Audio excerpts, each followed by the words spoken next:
안녕하십니까. 3월 31일 목요일 더빙뉴스 제이입니다. 첫 번째 뉴스입니다.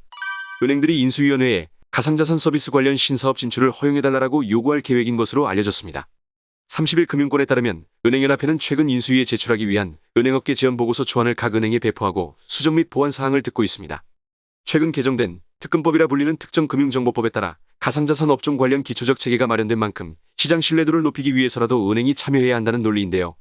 은행들은 이 문건에서 특금법 개정안은 자금 세탁 방지에 초점이 맞춰져 특정 거래소의 시장 점유율이 90%에 육박하는 등 가상자산 사업자의 독과점 문제를 해결하는 데는 부족하다라며 은행이 가상자산 관련 사업에 진출한다면 공신력이 있을 것이라 주장했습니다. 그뿐 아니라 금융규제 완화와 자율경영 확대에 대한 요구도 문건에 담았습니다. 로보어드바이저를 활용한 투자 1임업을 폭넓게 허용하고 부동산, 유통, 헬스, 자동차 등 다양한 비금융 업종을 겸용할 수 있도록 허용해달라고 말했습니다.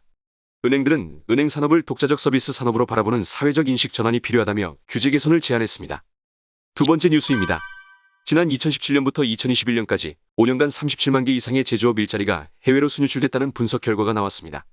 국내 기업의 투자가 국외로 대거 빠져나간 반면 해외 기업의 국내 투자는 대폭 감소한 것으로 파악됩니다. 이에 따라 윤석열 차기 정부에서는 노동 경직성을 해소해 민간 고용을 늘려야 지속 가능한 일자리 공급이 가능하다는 지적이 나오고 있습니다. 이와 관련하여 대한상인은 지난 5년간 해외로 본사를 이전했거나 생산설비 등을 국외에 세운 한국 기업이 1만 5,744개에 달했다고 밝혔습니다. 최저임금 급등 등으로 경영부담이 최고조에 달했던 2019년 한 해에만 4,015개 법인이 한국을 벗어나 해외 투자에 나섰던 것입니다. 이에 김진영 고려대 교수는 윤석열 정부는 규제 완화를 통해 쉬운 고용, 이직, 해고 등 신축적 노동시장 구축에 나서야 한다라고 말했습니다. 세 번째 뉴스입니다. 코트라는 30일 과학기술정보통신부와 함께 2022년 ICT 컨소시엄 수출 지원 간담회를 개최하고 지원 사업을 본격화한다고 밝혔습니다. 기업 간 협력을 통해 어려운 시장을 공략할 수 있는 코트라의 해외 IT 프로젝트 컨소시엄 진출 지원 사업을 통해 실질적으로 업체들은 시장에서 프로젝트 계약을 수월히 체결하는 등의 도움을 받고 있는데요. ICT 컨소시엄 수출 지원 사업은 대중소기업 및 유관기관과 협업으로 진행하여 코트라 해외 무역관을 활용해 시장조사, 현지 마케팅, 발주처 네트워크 구축 등 국내 IT 기업의 수주 활동을 연중 지원하는 사업입니다. 지난해 8개국에서 IT 프로젝트 600만 달러 규모인 4건을 계약하고 양해각서 10건을 체결하는 성과를 거둔 바 있습니다. 올해는 신청 프로젝트 19개 가운데 스마트시티, 스마트팜, 디지털정부, 스마트러닝, 5G 등의 분야에서 총 14개 컨소시엄이 선정되었습니다. 네 번째 뉴스입니다. 30일 업계는 삼성전자가 LG디스플레이와 조만간 TV용 OLED 패널 공급 계약을 맺는다고 말했습니다. 하지만 이에 대해 아직 삼성전자와 LG디스플레이 측은 공식적인 답변은 내놓지 않고 있습니다. 이에 일각에서는 삼성전자가 여전히 결단을 내리지 못하고 있다는 분석도 나오는 상황입니다. 삼성전자는 LCD TV 시장에서 중국 업체들이 뒤쫓아오는 만큼 하루빨리 OLED TV 시장으로 넘어가야 하지만 계약 물량과 시점 등에서 여전히 LG 디스플레이와의 접점을 좁히지 못하고 있다는 해석입니다. 삼성전자는 현재 TV용 OLED 패널을 양산하지 못하고 있지만 LG전자는 OLED TV 시장에서는 압도적인 1위를 지키고 있는데요.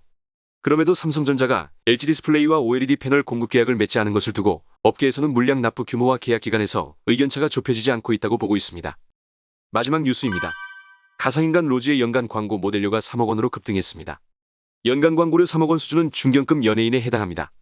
30일 광고업계에 따르면 로지의 연간 광고료는 약 3억 원 수준으로 이 금액은 최고의 주가를 올리고 있는 가수 이명웅의 광고료와 유사한 수준이라고 합니다. 로지는 2021년 7월 보험회사 광고로 데뷔한 뒤 꾸준히 모습을 드러내 스타덤에 오르며 몸값이 급등했습니다. 광고업계는 로지의 활동 영역이 점차 넓어지고 MZ세대를 비롯해 전 세대에 걸쳐 폭넓은 인기를 누리고 있다는 점을 감안하면 향후 수년 내 톱클래스 연예인들 수준까지 가능하다고 분석하고 있습니다. 광고업계 관계자는 가상인간이기 때문에 광고 촬영을 하게 되면 일반 모델보다 후반 3D 제작 과정의 시간과 비용이 훨씬 많이 들지만 그만큼 광고 제품을 효과적으로 강조할 수 있고 각종 구설수 등으로 계약 문제를 일으킬 가능성도 거의 없어 올해 로지를 찾는 광고주들이 더 늘어날 것이라고 말했습니다. 다음은 오늘의 채용 공고입니다. 한국남동발전에서 2022년 상반기 대졸 수준 신입사원을 채용합니다. 모집 인원은 48명으로 분야별로는 사무 9명, 기계 10명, 전기 18명, 화학 7명, ICT 4명입니다. 지원서 접수는 4월 7일 오후 2시까지이며 더 자세한 내용을 원하시면 한국남동발전 채용 관련 공식 홈페이지에서 확인하시기 바랍니다. 이것으로 3월 31일 더빙뉴스를 마치겠습니다.